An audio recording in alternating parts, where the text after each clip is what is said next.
But then speaking of WWE, young Anthony George III, which we've sort of frozen you out a bit, sorry. That's all right, no worries. But you were keen, obviously, to talk about the whole new NXT, the way it's come about, the look, the feel, the talent, whatever.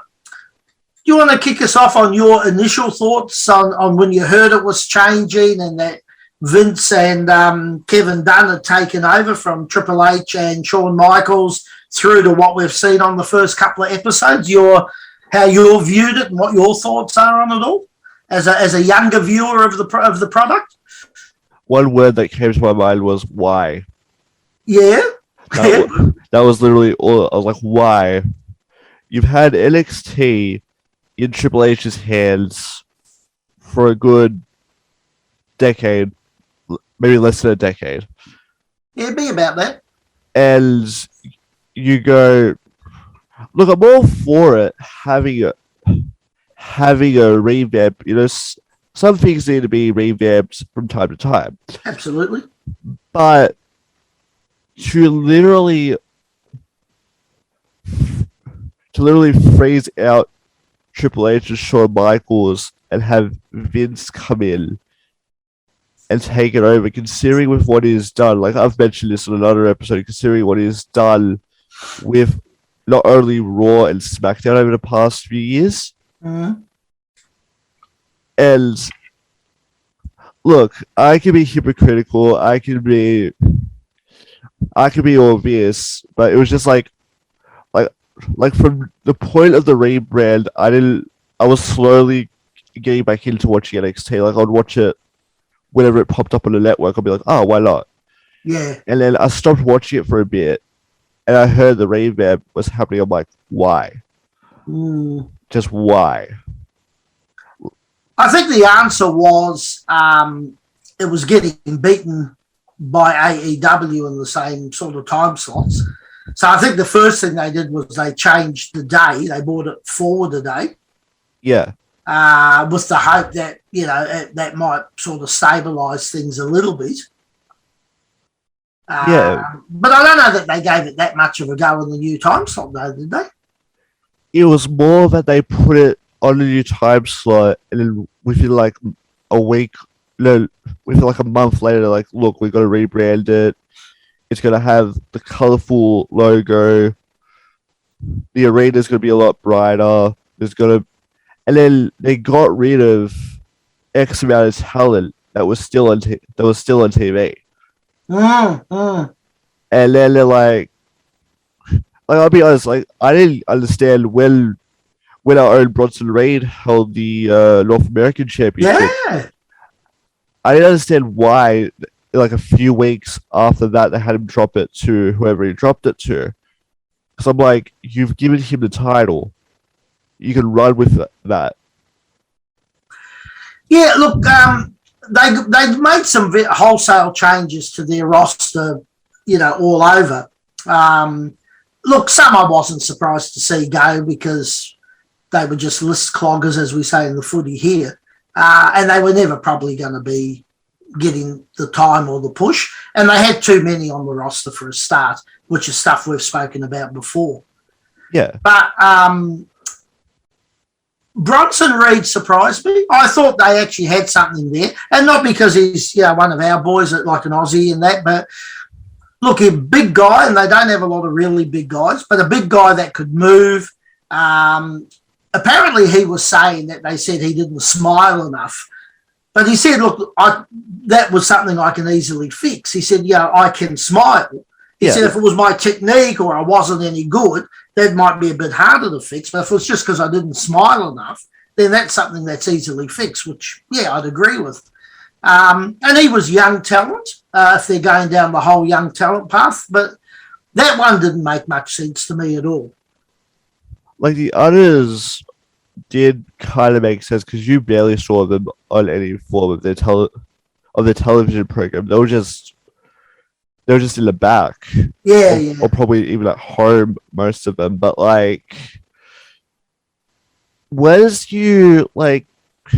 as I said, revamps are fine, only if Only if they've done it at a later point and not in a month. Because to me, the rebrand felt like it was kind of a bit rushed. Yeah, probably it was, given when they probably made the decision that, hey, we're going to do this. Yeah, it was like, yeah, look, NXT is still NXT, but we're just going a different route with it. Like, but now that they've done it, what's your view of the? Because I'll say something in a minute which might surprise you. But what's your actual view now that you've seen the 2 episodes? The set, the feel, the talent. I mean, the arena's very well lit. You can actually see people better. I like that. Well, see, I feel it's too late that they're doing this and they're bringing in younger talent because they're trying to do whatever they can to one-up AEW. They're trying to do whatever they can by bringing in, like, I'm not saying that they're not talented. Like, we've got talented names here, like, for example, Rick Steiner's son. Crazy athletic. And it's more that they're going, oh God, we've lost all this talent. Now we're gonna go into crisis mode and go, yes, we need to start building new talent. If that makes any sense. I don't think it was crisis mode, though, to be honest. I mean, they let that talent go. They knew what they were doing.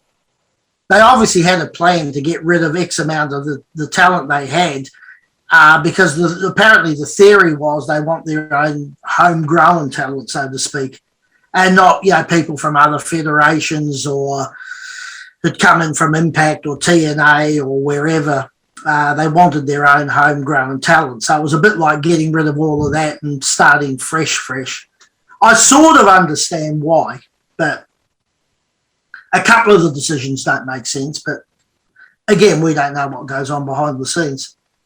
Yeah, that's very true. But yeah, it's more of, like, as I said, like, I watched both episodes. Mm-hmm. Was very tired after watching both episodes because a lot was happening. But it was a pretty strong show. Like I kind of like we're talking before about Samoa Joe the NXT title situation with him vacating it. Now Joe's injury prone. Joe is injury prone. Yeah, but you got to wrestle to get injured. I mean, you can at training, but it just seemed to be a little bit odd that they announced this revamp and all of what they're doing, and the next said, "Oh, he's injured, and we're taking the title off him." I honestly thought that meant that they were going to remodel the titles. That may still come. Oh yeah, that's going to come. That's what I thought, because I thought they're doing it literally 48 hours before their time. They're going to go on with this revamp. I'm like, maybe they were only going to do it so they could redo the titles. Yeah, well, some of those probably take a bit of time to agree on design and all that. But what about you, Mike? You've obviously watched the first 2. Yeah. Your thought on the look and the feel and the whole... Look, the lighting of the arena, the ring lighting, the changing colour of the ring makes the athletes stand out a little bit more. The black mat, never been a big fan of black mats. The logo is shocking. I absolutely hate it. Do you? I do. I hate all those multiple colours. It's very colourful. Very busy. And the NXT doesn't really stand out in the colours. It almost blends back into it. So whoever come up, how many millions of dollars they pay for that logo, they need to slap that cunt and put it, that drew it, and tell him to get back in his hole. As far as talent, they've got rid of a lot of experienced indie talent for a lot of say developing talent. Yeah, homegrown stuff. Yeah. And when we're watching the matches, you can see how green these guys are. Ron Breaker is green. It's things he's doing in the ring that he will become. He's going to be a superstar. This guy.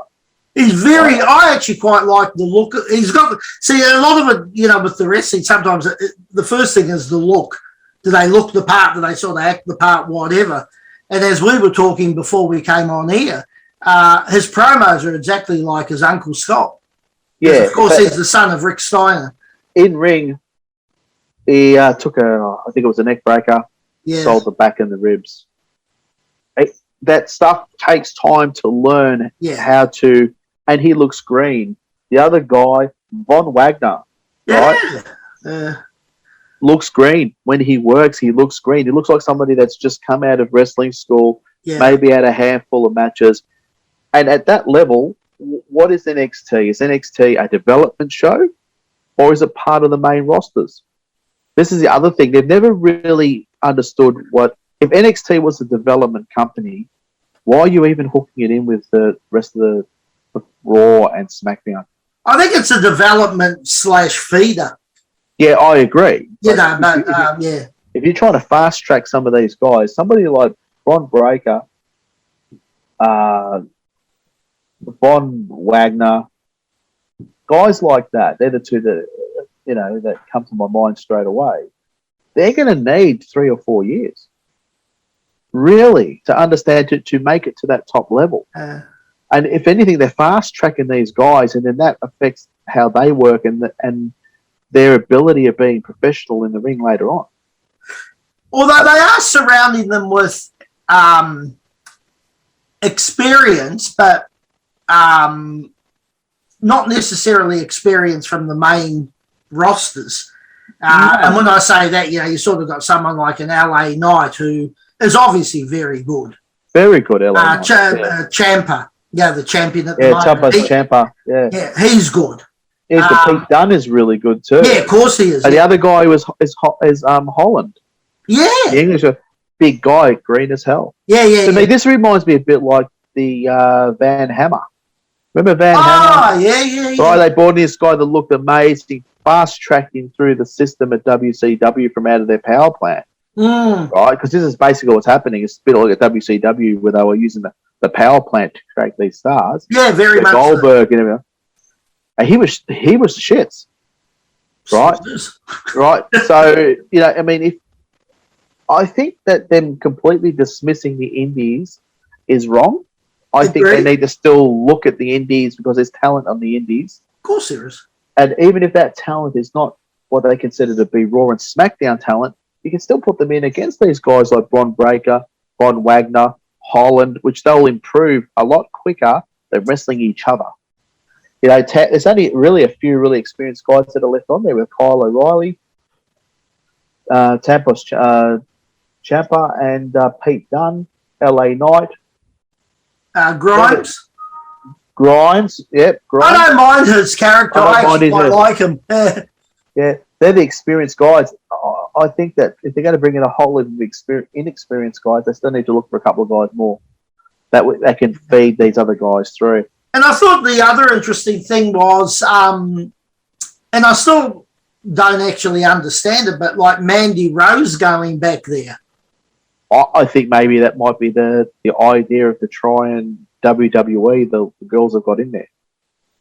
Fast track them by having her. Yeah, because she's from that system now. Yeah. Back, I think that's what that is.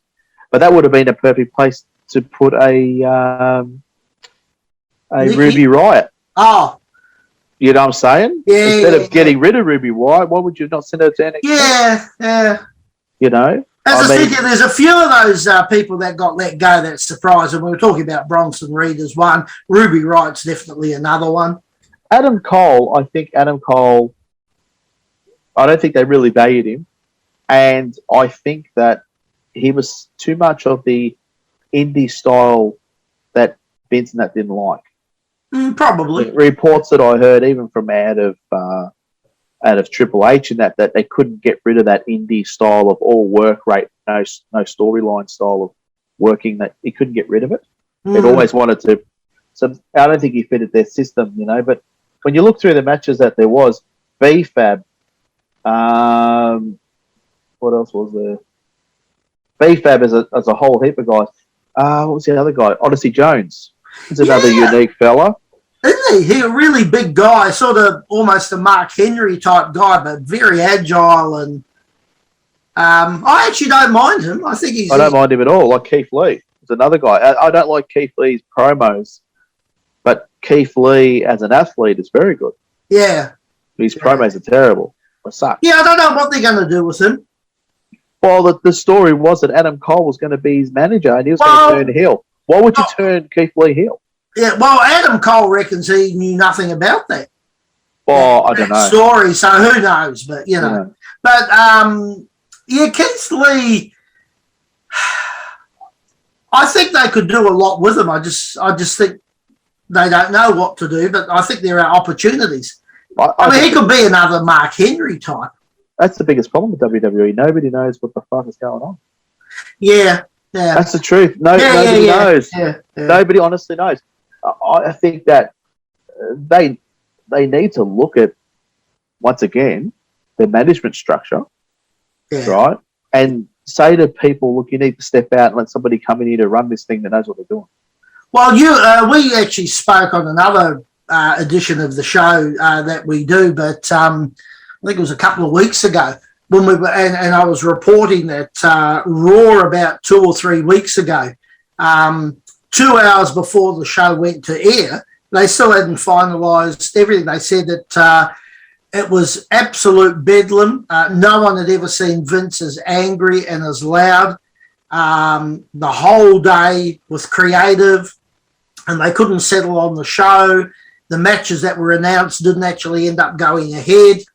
And there was all sorts of stuff. And I think, to some degree, while I think Raw's improved a little bit, although this week's edition I thought was average, and SmackDown was only today, and I haven't seen today's yet. But, it's a bit like a rudderless ship at the minute. They've got all the components, but no one knows how to bake this bloody cake. They've got all the ingredients, but no one knows how to bake the bloody cake. No, you're right. You're 100% right. And they need to look at, first person they need to tell to sit down in the back of the bus and shut up is Vince. Yeah, well, that's not going to happen, is it? But he needs to look at I know. One of his children need to step up to him and say, listen, Dad, maybe it's better for you to sit in the back of the bus and shut up at this point because things are not working how you want it to. I mean, I read something online. They're talking about bringing back Vince Russo. Oh, God, no. Oh, if that's even it's a bad rumor. Oh, no, right? Yeah, they said that if Russo was like on his show, is like Vince can bring it back only if AEW beats Raw in the ratings or something like that.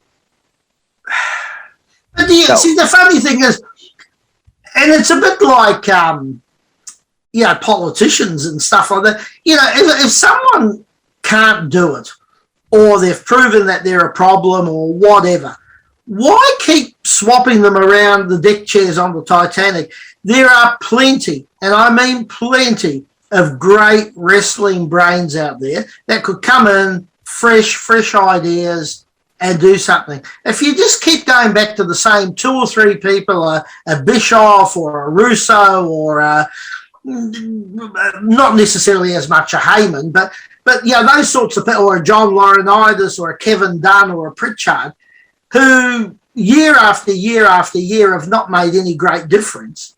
Why keep going back to, what's that old saying? You keep doing the same thing and you expect a different result.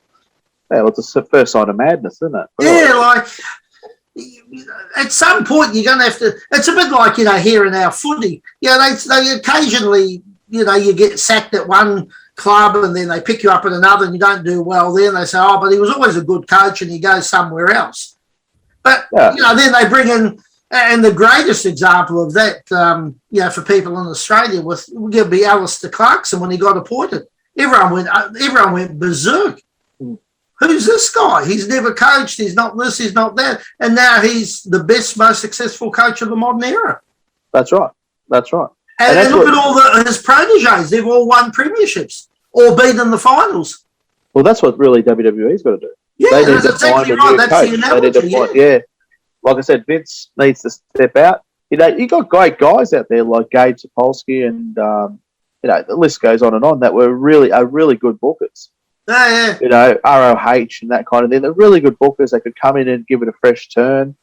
You could go back to, looking at an older guy, but they can't keep running things as they are and expect to be successful just on name alone. See, the thing also, Mick and Anthony, is they've got the infrastructure, they've got the worldwide reach, they've got the money, they've got the technology, they've got absolutely everything. And by and large, they've pretty much got the talent, although they've lost some great talent. But, talent keeps coming and going, and that's fine. It's just that whole story, right? That's the only, and we say it's the only piece missing. It's obviously the most important. But the piece about what to do with the talent and the stories and whatever is their greatest failing. If they got that right, it'd be like it used to be back when it absolutely dominated everyone and everything.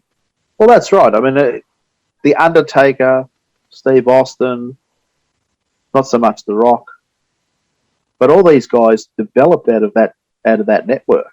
Yeah. Right. Developed out of that network. It wasn't like that they come already as stars across.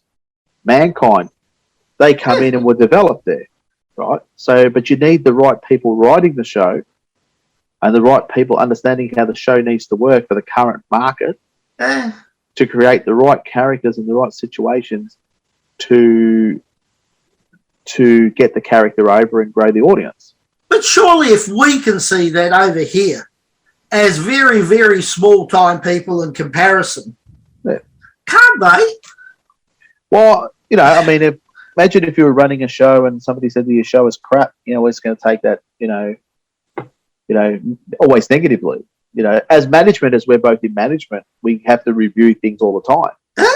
Right? And, CPIs, that kind of thing are important to people, what we do outside of what we do now in wrestling, in our real day jobs. Right? And I think in a business this big as WWE, there have to be CPIs. I mean, I said this on the show before that you went from in the early 2000s from a 6.5 or 7 market share down to a 1.8 and 2. I mean, that CPI is terrible. That's a terrible drop. Absolutely. Well, of course it is. Your management would have you in there screaming at you what's going on. Their directors would be not happy about that, as you and I would both know. Yeah, absolutely. Right? So how is this not happening just that alone? And then changes usually need to be made. If you start dropping off like that, usually your job's on the line when that happens. Yeah, of course. So I don't understand how WWE's missed this. Well, and look, it's reported repeatedly that the people in the positions like Laurinaitis and Dunn in particular, they're just yes men to Vince. Yeah, Vince, you're right. Yeah, Vince, that's great. Yeah, Vince, that's great. Well, it's not. So really what they're doing is protecting their job. Exactly. They're not doing the right thing right but at what cost? Because eventually they're going to lose their job when the whole bloody thing caves in at some point.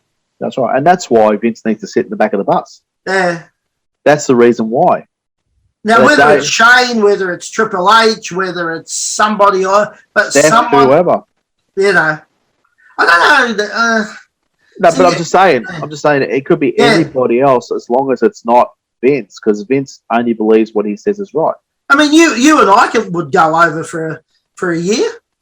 Oh, I'd love to have that opportunity. Take Gino with us and that's it. Put a group across. Yeah, and bring out Anthony George III. That's it. He can take care of the women's division because we're too old for that now. What's the old saying? It takes me all night to do what I used to do all night. That's right. Get started. But I'm just saying there is so much wrestling IP out there that could help them, that could he's just got to take the step. He's just got to, and I can't believe someone as smart as him, because look, you're not an idiot to do what he's done. No. Far from it. I mean, he was the guy we all looked to when I started promoting the way I set up the show and the colour of the ropes and everything. It was all based on what he was doing and how and music and, I mean, he was the master. But he's actually been usurped by a new king, which is a funny way is Tony Khan. Yeah. Right. What's happened is Tony Khan's come in, he's 38 years of age. He's more to the age of what the current viewer is. He's got an idea of what they want to see. An idea. He's not a great booker in any way. Some of his storylines that absolutely suck. But he's got an idea of what the viewer wants. Vince is out of touch. Well, if we just take into account, and it's only one, and one is not a great sample size of anything, but if you take into account that pay-per-view that we reviewed a couple of weeks ago, the AEW one, yeah, and that was the first bit of AEW I'd actually sat and watched from start to finish. I thought it was a very, very watchable, fairly enjoyable show. Yeah. Which I can't say about the current programming in WWE. That's because he's in touch with the audience. Yeah. Vince is not in touch with the audience. I don't think Vince is in touch with his own roster. Well, probably not. Probably back in the day when Vince was, say the 80s and 90s, that when he knew all of them. He would say, ring up this person and I want to talk to this guy. And and now he probably couldn't tell you who half his roster is. Probably. And that comes with two things. Age. Yes. Right? Age. And the size of the business. How do you keep something so big in control? It's not a one-man show anymore. It's now, offices and, people in other offices here and there. So they've got producers, which is another term for bookers, like in pay-per-views and that for every match. So you don't need that. No. They were at their best when they had him and Pat Patterson. Yeah, and they had Russo, JR, they had Jim Cornette. I think they had for a short period of time there, or a period of time of Dutch Mantel, that were basically the writing team for the shows, the team, right? So you had people that were from inside the business that understood the business, that knew how to sell the business. Yeah. How can a Hollywood writer, how can somebody that's never watched a wrestling program write a storyline for a program? And overscript. People say, it's just writing the story and that, but unless you've been in it and unless you really, really understand it, you can't do it if you're not from inside. You can't. If you're not a fan. If you're not a fan, you can't. Well, even to that point, I mean, you can get some very, very smart fans, obviously. But if you're not a wrestling person, it's not one of those. It's like me going to be a fireman. I know you got to point the bloody hose at the fire and put it out, but how do I connect the hose? How do I get the water out? Where do I connect the hose? How do I, you got to know. It's like, in your sort of work, if you hadn't done your apprenticeship and this and that and whatever, how the hell would you know what they're doing? That's exactly right. You wouldn't know what they're doing on the floor at all. It's one of those businesses where you need to know. It's not like, hey, here's Mike Manson, here's Anthony George III. Now, one's a good guy, one's a bad guy. Go and write a story for them. That's right. You can't. It's nonsensical. And that's what's happening. Yeah. That's the biggest disconnect, because wrestling fans are a unique breed. Yes, right? They are a unique breed of people, right? And unless you understand the fan, you can't write for them, right? Unless you haven't been a fan in the past yourself, you can't write for them. No, because they're your people. We all started as fans before we got into business. We did. Right. So if you don't, at the moment, in Tony Khan, he is a fan that's running, so he has got an idea of what they want to see. Yeah. Vince is so disconnected, it's not funny, right? And Vince's writing staff are all university people that would have never watched wrestling, most of them in their lifetime. No, they wouldn't. So they've gone to the shows or watched it or grew up on, the absolute mega matches and mega stars and mega stories of the past. And the second part of that is, right, is if you've got a dozen writers or 24 writers writing, how does any of these stories intertwine with anyone else's story? Exactly. If you've got a small writing team and I'm writing something, you're writing something, oh, wait, we could overlap this storyline later on down thing. If you've got people in different rooms doing different things, how are they ever going? And that's why they've got these storylines that stop and start within a month, bang. Yeah. Where the wrestling fan likes to be hooked. Really, wrestling is a soap opera for men. Right? That's at the end of the day. It is, right? We don't watch Days of Our Lives, we watch pro wrestling. Yes. Right? That's the fact, right? So if you're writing stuff, if Days of Our Lives decided to start writing stuff not for women, but for dog catchers, how many of their audience they're going to keep? No, they're not going to keep any. What's happened to WWE? What's happened in wrestling in general?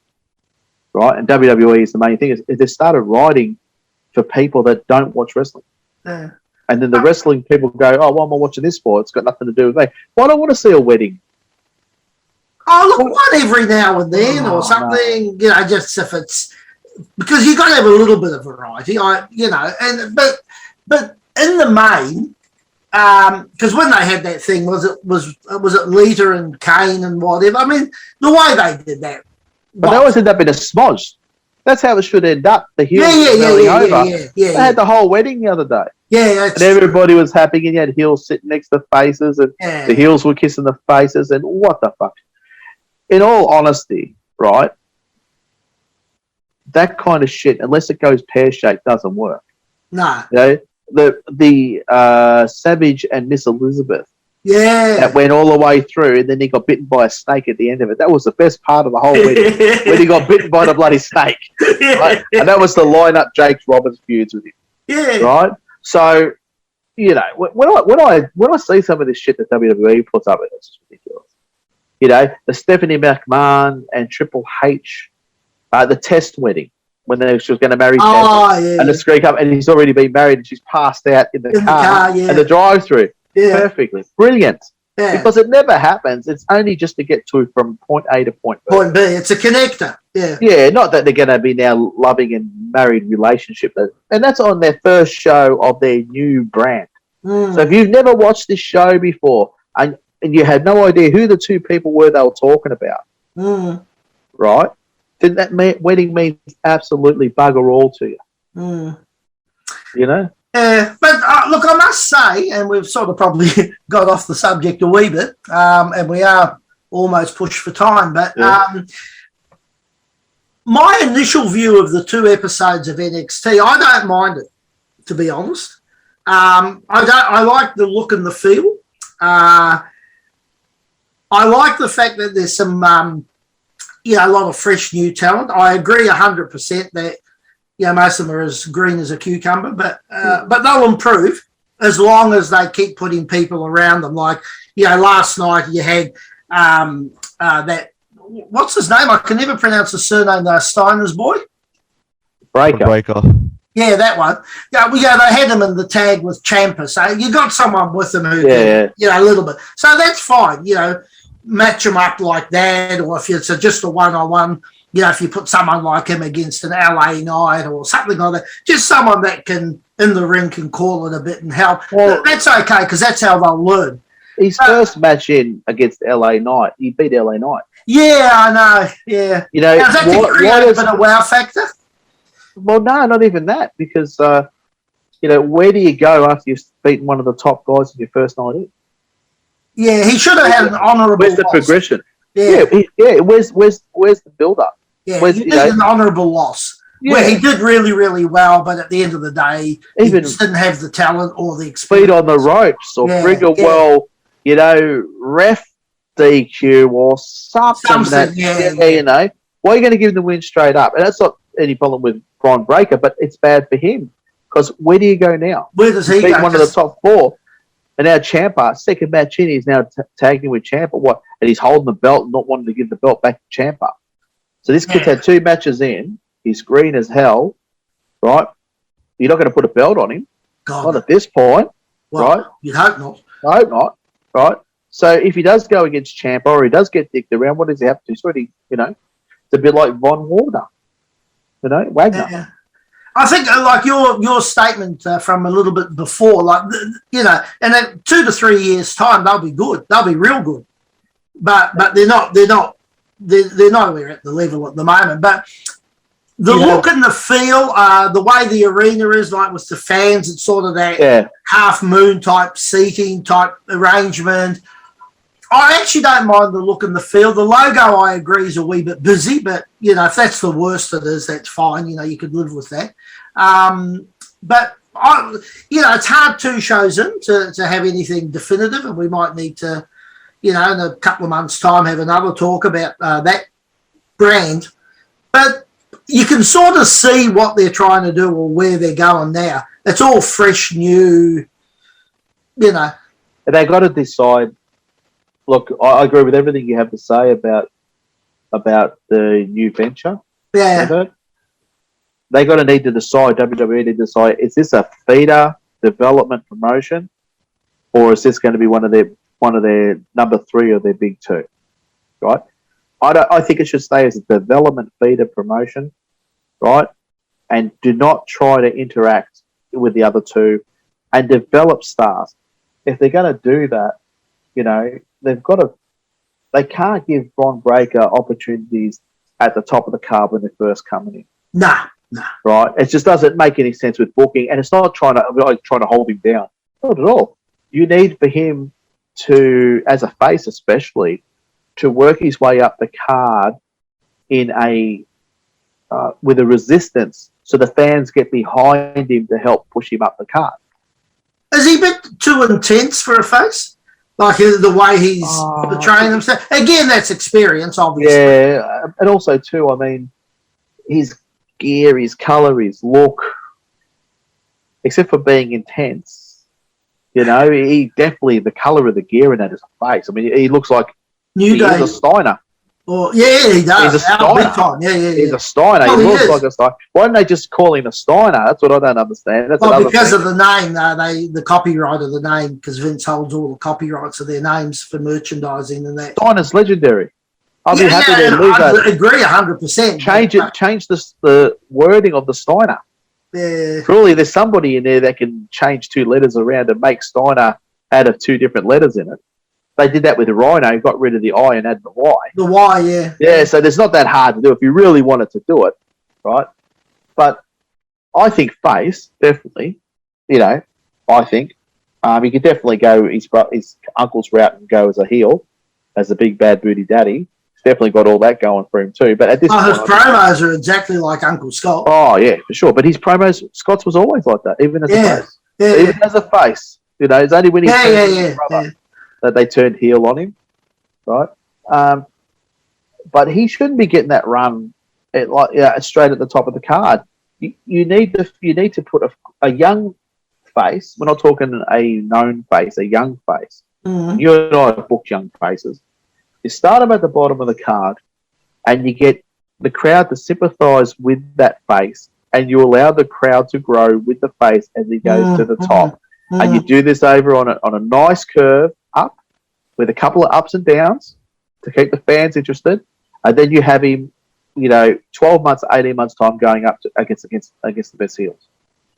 Yeah, absolutely. You're shooting him straight to the top. Well, you got nowhere to go. It's like you put your main event at the start of the show. That's right. Where are you going to go with the show? How are you going to go downhill from there, sort of thing? So once again, it's just bad booking, just real bad booking. What do you reckon, Anthony? Give us the final word, your authoritative final word on the subject. NXT with this new brand has got a lot. I think it's got a long way to go. But not in a short amount of time. It's got a real long way to go in a real long amount of time. It's not gonna be perfect. They're still fleshing it out. But if I say maybe give it till Mania time, which is normally when one of their takeovers are. Give it to them, they might have an idea of where they want it to go, because at this point they're just throwing stuff at a dartboard and see what sticks. Do you reckon they'll go with takeover still? Takeovers on their key pay-per-views. Yeah, but do you reckon they'll run them still with this new rebrand? Oh, surely. Yeah. I would think so, but again, Yeah, I don't know. I'm just sort of wondering. How would you know, really? I mean, but you'd think they would. Maybe they won't have the next one for maybe 2 or 3 months, just till they're a little bit more settled. It's hard to know, to be honest. And we haven't even really spoken too much about the women's division, but we're cut for maybe time. probably one of the worst matches I've ever seen on any woman. I'm not a fan of that Gonzalez, the champion. No, not Gonzalez. That was with that B-Fab. Was it B-Fab? Who was it? Which one? It was the Talking about the first women's episode. match in with the Luchador. BFAB. Yeah, BFAB and the Luchador. That was a terrible match. Yes. That was a shocker. That'd probably be one of the worst female matches I've seen for a long time. I did like the tag team though. They had a tag match, I think, on the second show, and they've got a female tag team that is really, really good. Casey Carzenzo. Yes. Well, she's been there a little bit. And Caden Carter, I think. Yeah. Really, really, really good. Really, really good tag team. There's a lot of potential there, but as we were saying, it's going to take a bit of time to cultivate. Yeah, but I'd be interested to see, because what I see of this roster now, I don't think they could do a takeover. I don't think they would for a few months. Yeah. Maybe they might do one in January, New Year takeover, and by then they've had 4 or 5 months to settle, and 5 months to settle, and 5 months to settle.